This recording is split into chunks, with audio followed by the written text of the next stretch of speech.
I am the kid that did kill his parents, and no river of tears has changed that.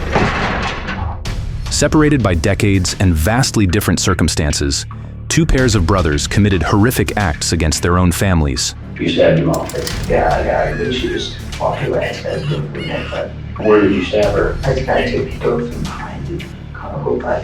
In 1989, Lyle and Eric Menendez, sons of a wealthy Beverly Hills family, fatally shot their parents with shotguns, claiming it was an act of desperation. What did these parents do to deserve this? There must be a reason. My dad had been molesting me. Years later, in 2015, teenage brothers Robert and Michael Bever from small-town Oklahoma orchestrated a chilling plan to butcher their parents and siblings with knives, driven purely by the thrill and a desire for fame. Salute. Hey everyone, it's me, Colt Empire. Did you guys have a goal? Did you have a number? Like 50. Okay.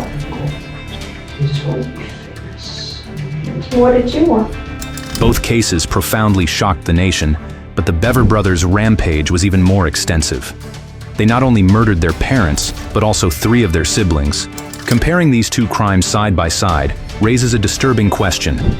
Were the Bever brothers even more deadly and deranged than the infamous Menendez brothers? This video will delve into the motives, methods, and psychology of both sets of brothers to determine which pair is truly more diabolical.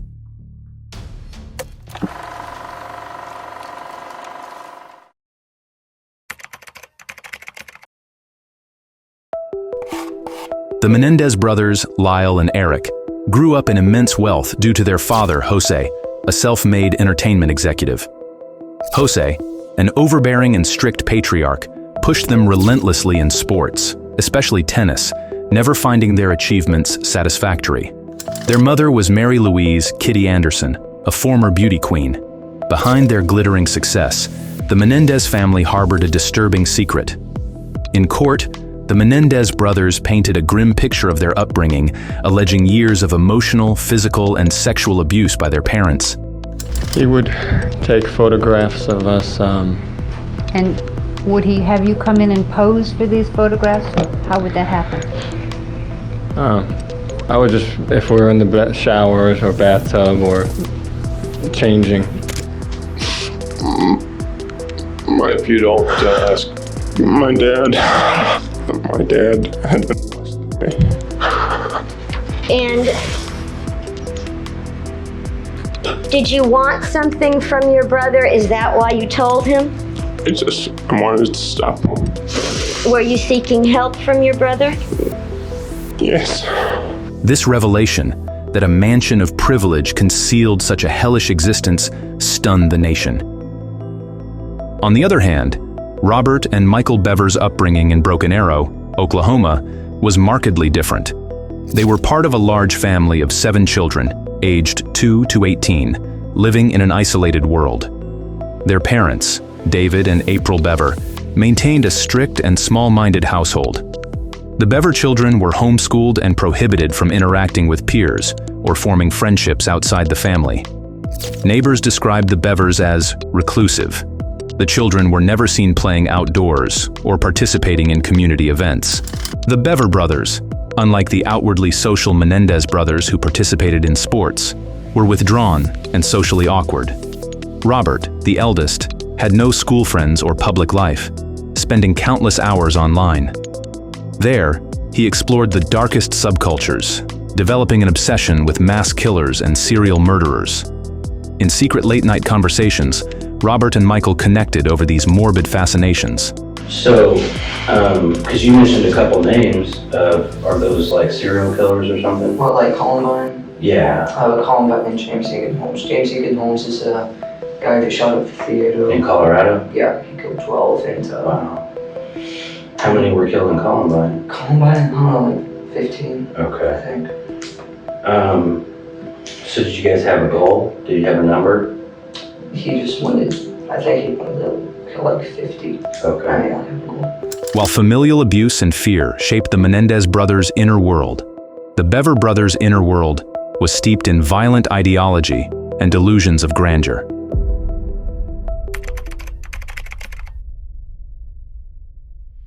Lyle and Eric Menendez orchestrated the murder of their parents on a quiet summer night in 1989. Their motive, according to prosecutors, was pure greed. In the months leading up to the crime, the brothers made calculated moves. They purchased 2 shotguns and researched life insurance policies and their parents' will. Jose Menendez held a $5 million life insurance policy, making the family's wealthy estate a tempting prize. Not many Hollywood murder mysteries ever took a more dramatic turn than police are describing in a couple of savage Beverly Hills killings. Police say the motive was apparently money, a $14 million inheritance to be shared by the brothers. They were investing in businesses. They acted like they had won the lottery. But Lyle and Eric Menendez maintained that their motive for the murders was not financial gain, but rather self-preservation and revenge for years of abuse. After sports practices, he would massage me, and we would have these talks, and he would show me. I would touch him, and we would undress. Where would this take place? In my bedroom, like 2 or 3 times a week. We would be in the bathroom, and he would put me on my knees, and he would guide me, all my movements. Did you tell your mom? Yes. What did you say to your mom? I told her to tell Dad to leave me alone. She told me to stop it, and that I was exaggerating, and that my dad has to punish me when I do things wrong. They saw patricide as an escape from their tyrannical father and a desperate act of mercy for their mother, Kitty. If the Menendez brothers' planning was short-term and situational, the Bever brothers' plot was the opposite, meticulously schemed over months, if not years, with ambitious goals. Robert Bever began fantasizing about killing early, and over time he had roped his younger brother Michael into a deadly pact. Okay, about like 2 months ago. Okay. Is when we first really started talking. So when you say we, who are you talking about? Me and my brother is also. Your brother? Yeah, Jose has to do with me. And what's his name? Robert Bever. Robert? Okay. And how old is he? 18. Okay. All right, go ahead. Sorry. A couple months ago, I think back to the start of this year, we started talking about voodoo and Rampage and stuff like that. Okay. I didn't take it seriously at first, but then he started buying like body armor and stuff. Where did he buy body armor from? eBay and Amazon. Oh, okay. Yeah, legal. Does he have a job? He did at Mike Tech. He quit at the start of the year. And basically, it just kept escalating. He kept getting burned, and he asked if I wanted any, and I said yes, so he got me my own set. Okay. And then about a month, about like June 30th, is when he came to me and said he found out that he can legally buy guns without permit in Oklahoma, that he could. Okay. And that's when he started planning. In fact, they timed their family attack to occur just 1 day before a scheduled delivery of ammunition to their house, so their parents wouldn't see the package. The Bever brothers weren't just trying to kill their family, they were setting the stage for a far larger massacre. Robert and Michael's motive was not money, but blood-soaked notoriety. Something. And then he bought, I think it was like 250 shotgun rounds. Okay. On eBay. Not eBay, but On some website. And then I think he bought close to 1,000 rounds for the clocks. Wow, okay. And But he's still... Oh, so he was supposed to have to pick those up. Yeah, they're supposed to be come up today. So he was buying weapons because you guys had talked about murdering. Yeah, and he started planning it. Okay. And I went along with it because I didn't see the way I thought I would want to do it. I very quickly learned tonight that I didn't. Okay, that you didn't want to do it? I don't want to do it. You know? Why did he want to do it? Kill people? Yeah. Well, mainly 2 reasons. I think it's because he just like says he hates everyone. He thinks society is pointless, and so he wanted to kill people. And also he wanted to like beat the kill like amount of other famous people like Columbine and James Egan Holmes. Okay. Did you kind of feel that way too? Like when you guys were talking earlier, like, Yeah. Like, do you have a problem with society too, you think? No, I just... Or you were just more like the number of people getting killed was kind of interesting and exciting? The Bever brothers' scheme was driven by a grandiose, nihilistic ideology. They were not responding to immediate threats or mistreatment. Instead, they were self-radicalized, convinced that slaughtering people, even their own family, was an end in itself, a route to fame and omnipotence. Unlike the Menendez brothers' relatively straightforward murder plot, the Bevers perceived themselves as on a mission.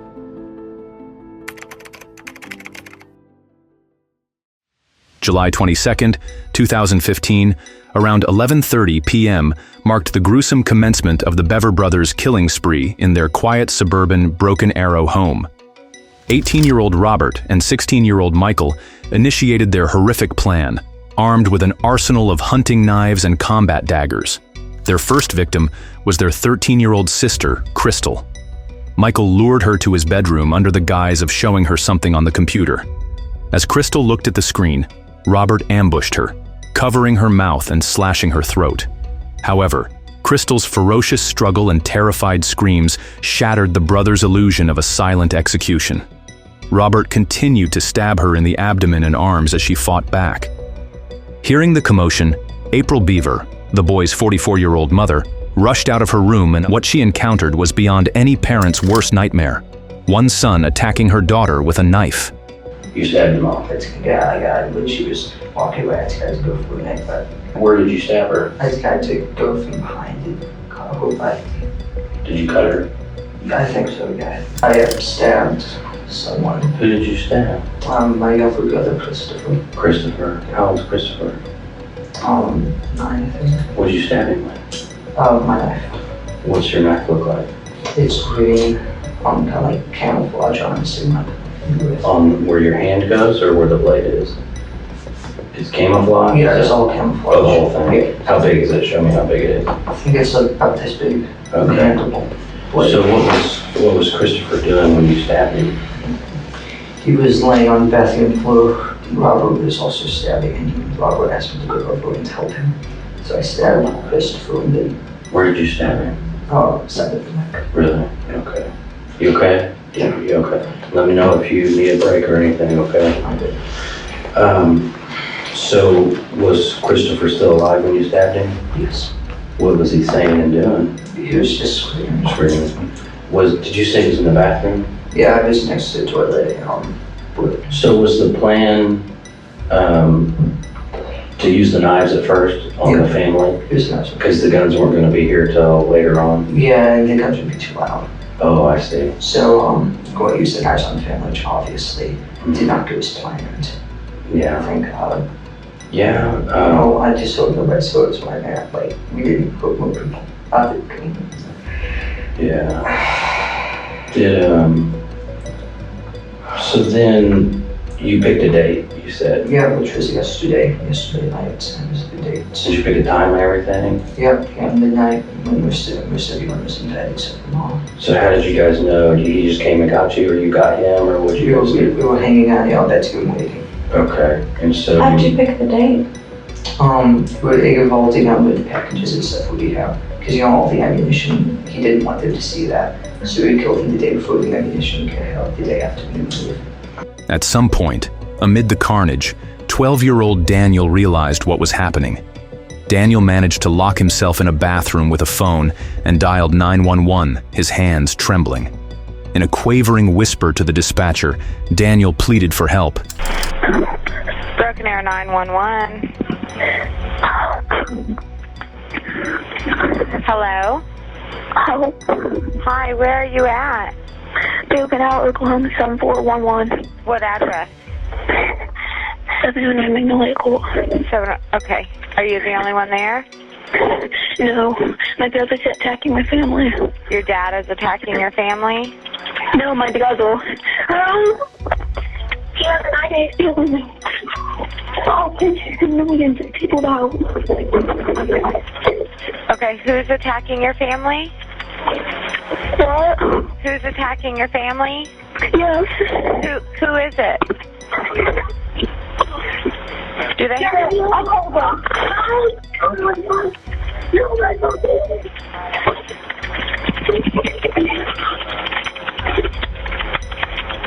Are you there? The Broken Arrow police, responding to Daniel's 911 call, showed up within minutes. One officer peering through the window saw blood on the floors and walls and heard a weak voice gasping, "Help me!" Realizing the police were at the door, the Bever brothers fled out the back of the house into the darkness of the yard. Robert and Michael Bever were tracked by a K-9 unit to a wooded area behind their house. They were captured within hours, caked in mud, blood splattered, and with bits of flesh on their torn clothes from their stabbing rampage. A teenager accused of killing his parents and several siblings in Broken Arrow, police tell us his younger brother helped murder 5 people. Broken Arrow PD and OSBI investigating. We know a family of 9 lived here. The parents and 3 children are dead. Another child, a 13-year-old, is fighting to live, and the youngest family member, a 2-year-old girl, is in the custody of the state and not hurt.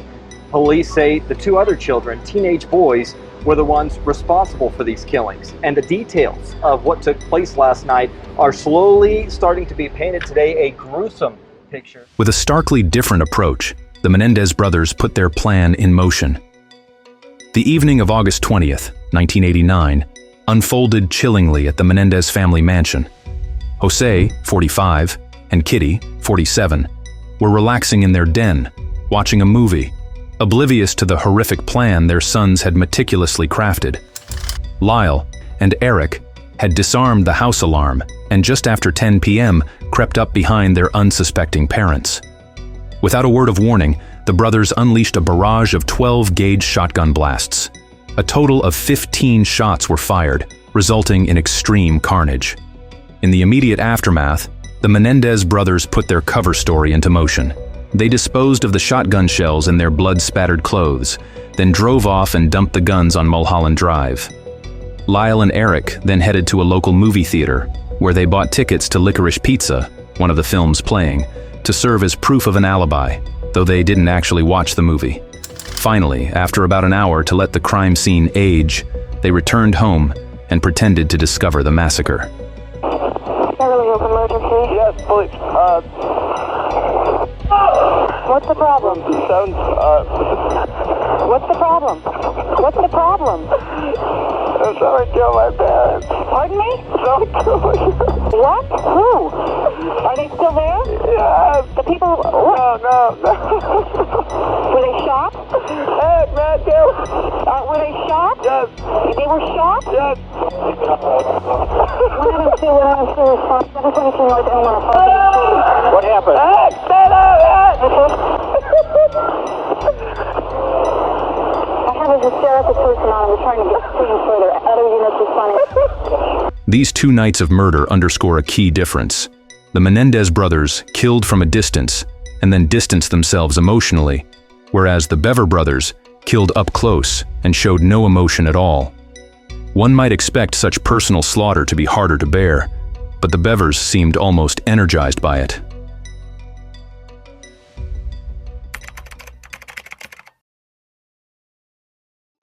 Initial Menendez house forensics puzzled detectives. The 15 shotgun wounds suggested rage, with victims Kitty and Jose virtually shredded. Messy, excessive wounds unlike a professional hit. However, other evidence pointed away from family involvement. No fingerprints or gunshot residue immediately implicated the sons, who appeared calm and blood-free.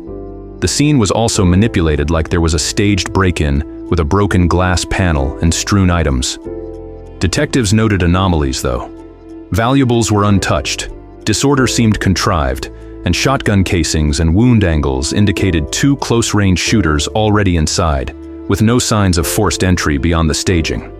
As evidence mounted, investigators recovered the shotguns that Lyle and Eric had discarded. Forensics matched those weapons to the shell wads and pellets in the bodies. Jose Menendez had a shattered kneecap, which some believed was to simulate a mob hit. This initially diverted suspicion, but the crime scene ultimately indicated a premeditated execution. I walked in the room, I was panicking, and I just fired every shot I had. I didn't stop to take a look at what I was doing after each shot. I just fired until there was nothing left. She received 11 shotgun wounds to the body, her face predominantly, and you couldn't even tell that it was who it was. I mean, you could make an identification by just looking at her. Unlike the deceptive complexity of the Menendez crime scene, the Bever house presented a brutally clear picture.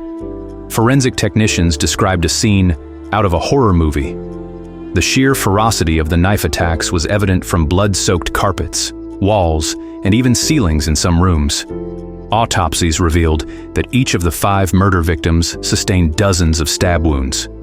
April Bever, the mother, suffered 48 distinct sharp force injuries across her head, neck, torso, and arms, essentially every part of her body. David Bever, the father, had 28 stab wounds similarly spread over his body, along with blunt force trauma, suggesting he was also beaten, possibly with a knife pommel or a nearby object during the struggle. The children's wounds were particularly heartbreaking. 5-year-old Victoria had stab wounds perforating both sides of her little neck and her chest. 7-year-old Christopher was stabbed repeatedly in the back, and 12-year-old Daniel had deep knife wounds in his back and chest, consistent with an attack after he was tricked into opening the door. Forensic experts in the Bever case had to consider the psychology evidenced by the scene. The lack of defensive wounds on smaller children and the methodical attacks suggested a pre-planned military-like operation. Police discovered Robert and Michael had practiced stealth kills, aiming to kill like ninjas.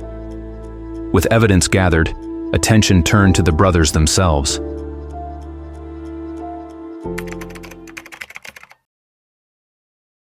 After their parents' deaths, Lyle and Eric Menendez publicly grieved while secretly splurging on luxuries. Police initially overlooked them, swayed by the crime scene and their 911 call. However, family suspicions about lavish spending and a psychologist's tip led police to secretly recorded therapy sessions, which proved key to solving the case. Consumed by guilt, Eric Menendez confessed to his therapist, Dr. Jerome Ozel, that he and his brother Lyle had murdered their parents. We thought that we would just kill a roommate, and so the first step, which is when I found out the first suicide note, and it got worse and worse, but I found the suicide note, and I started crying. I could not listen to the little phone, she started crying. She made a decision that she couldn't take it anymore, and that they couldn't cover anymore, and she had to be a parent. I believe it was after she found out about one of these affairs, like the main affair that had been 8 years long or whatever, or maybe after she found out there had been more than one. The alcohol, the drugs she would bring up to me, it was a sign that it was getting worse. And she would finally come to me and go, "You don't understand how much stress I'm under. I take 13 pills a day, I drink."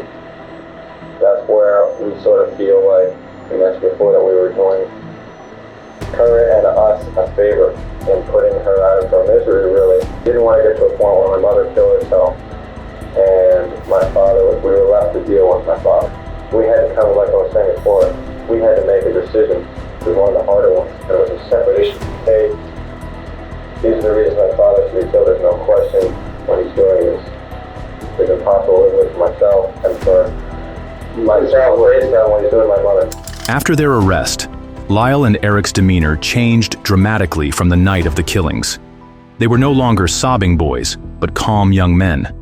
They initially maintained innocence, but once confronted with the existence of the therapy tapes, they changed their tactics. The taped therapy confession became the reason for a direct police confession. If Lyle and Eric's confession process was protracted and emotionally charged, the Bever brothers was shockingly quick and devoid of remorse. The night they were captured, Robert and Michael were separated and taken to the police station. Investigators had no doubt these 2 blood-stained teens were the perpetrators, given Crystal's identification and the circumstances. The question was, why and how?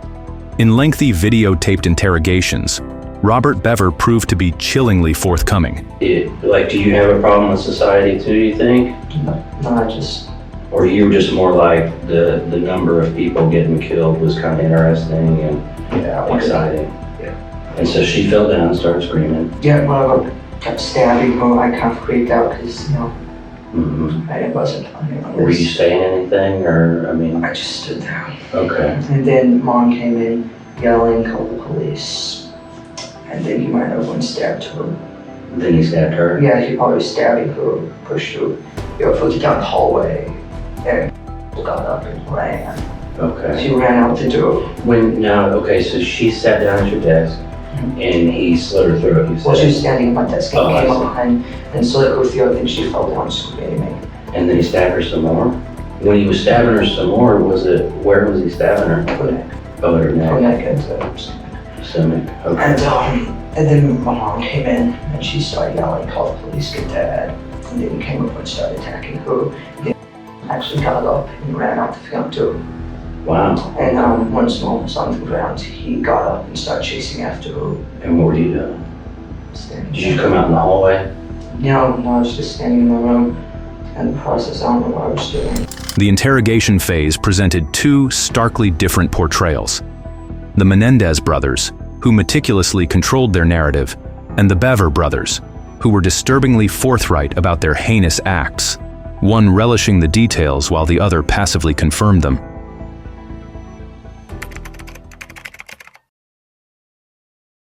The televised 1993-94 trial of Lyle and Eric Menendez, which featured separate juries for each brother, became a sensation and contributed to the launch of Court TV.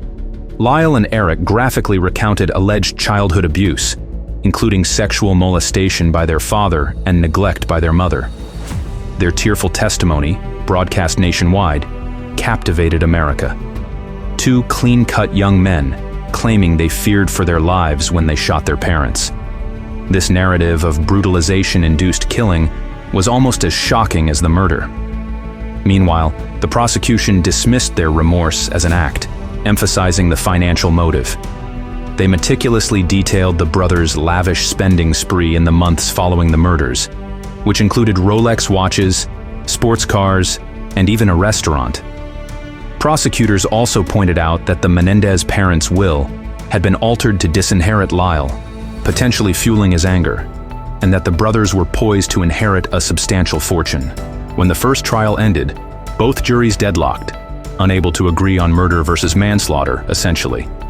Some jurors later admitted that the abuse claims had made them hesitate to convict outright for murder, which was seen as a partial victory for the defense. Therefore, I find that the jury is hopelessly deadlocked.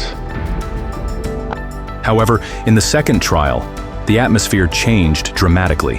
The judge, Stanley Weisberg, banned cameras from the courtroom, denying the case its televised circus element. He also significantly limited the abuse evidence, ruling much of it inadmissible or unproven. In 1996, Lyle and Eric Menendez were both convicted of first-degree murder. They both received life in prison without parole, narrowly escaping the death penalty. In Oklahoma, the legal process for the Bever brothers was deliberately kept low profile. The brutality of their crime was well known locally, but there was no desire to turn it into a drawn-out media event. For one, Robert Bever chose to plead guilty in 2016 to all charges: 5 counts of first-degree murder and 1 count of assault and battery for stabbing Crystal. By pleading guilty, Robert spared himself a jury trial and likely the death penalty. He was 19 by then, and prosecutors had been prepared to seek a capital sentence. Instead, Robert was sentenced to life in prison without the possibility of parole for each murder count, 5 life terms to be served consecutively. At 16, Michael Bever couldn't plead guilty to life without parole due to juvenile legal protections. His attempt to be tried as a juvenile failed, leading to an adult trial in 2018. This non-televised trial, under a gag order, resulted in his conviction on 5 counts of first-degree murder, mirroring his brother's verdict. He received an additional 28 years for assaulting Crystal. Sentenced to 5 consecutive life terms, stacked to over 200 years, he will effectively never be released.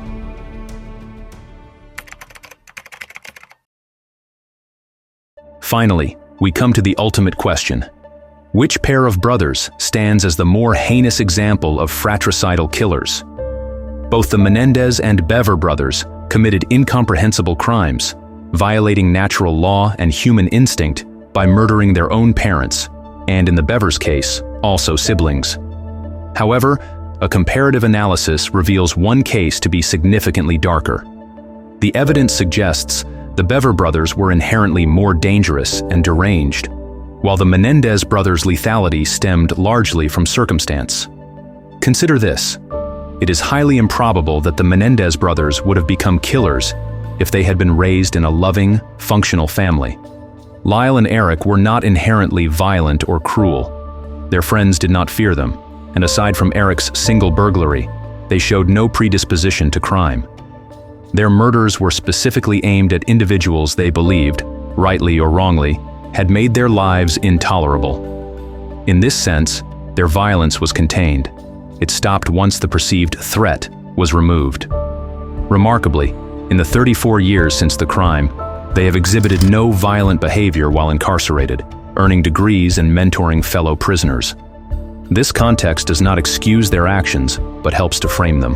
Now compare that to the Bever brothers. Even with kind, decent parents, it changed nothing. Robert Bever's own statements suggest he had violent fantasies regardless of how he was treated. The Bever brothers killed not because of who their victims were, but because they wanted to kill. Their ultimate goal was to target faceless strangers in society. Their family was simply the first convenient group of victims. If the police hadn't arrived that night, Robert and Michael would have embarked on a cross-country massacre, murdering men, women, and children at random by their own detailed plan. This indicates a predatory outlook that is the hallmark of the worst kind of killer. Unlike the Menendez, who killed to end something, the Bevers killed to begin something, a criminal rampage of historic proportions.